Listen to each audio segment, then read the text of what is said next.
Audio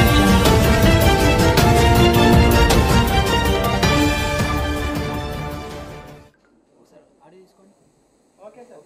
ఓకేనా? Media మిత్రులకు నమస్కారం.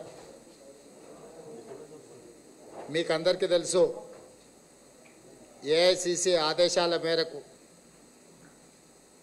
కాంగ్రెస్ పార్టీ రాజ్యసభాపక్ష నాయకుడు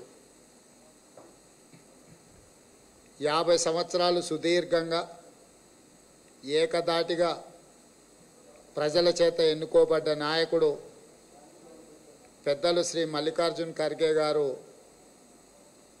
జాతీయ స్థాయిలో మోడీ ప్రభుత్వం వచ్చిన తర్వాత ప్రభుత్వ ఆస్తులను ఏ విధంగా అగ్వకు అమ్మేసి ఆనాడు కాంగ్రెస్ పార్టీ అధికారంలోకి వచ్చినప్పుడు ప్రభుత్వ రంగ సంస్థలను ఏర్పాటు చేసి ఎస్సీ ఎస్టీ రిజర్వేషన్లను కాపాడడమే కాకుండా ఉద్యోగ అవకాశాలు కల్పించడానికి పెట్టిన పెట్టుబడులను అన్నింటిని కూడా జాతీయ స్థాయిలో నరేంద్ర మోడీ గారు అమ్మడం మొదలుపెట్టిండ్రు.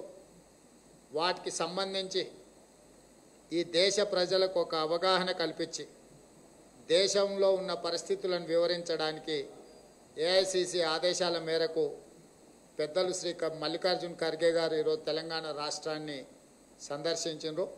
వారు ఆ అంశాలకు సంబంధించి పూర్తి వివరాలను మీడియా మిత్రుల ముందు పెట్టడం జరుగుతుంది. దయచేసి ఇది జాతీయ స్థాయిలో ఎంతో ప్రాధాన్యతతో కూడుకున్న అంశం. మీడియా మిత్రులందరూ కూడా ప్రాధాన్యతను కల్పించాల్సిందిగా కోరుకుంటూ. ఏంటండి, వీడియో నచ్చిందా? అయితే ఓ లైక్ వేసుకోండి, లేదంటే ఓ కామెంట్ చేయండి. ఎప్పటికప్పుడు మా వీడియోస్ చూడాలంటే సబ్స్క్రైబ్ చేసుకోండి.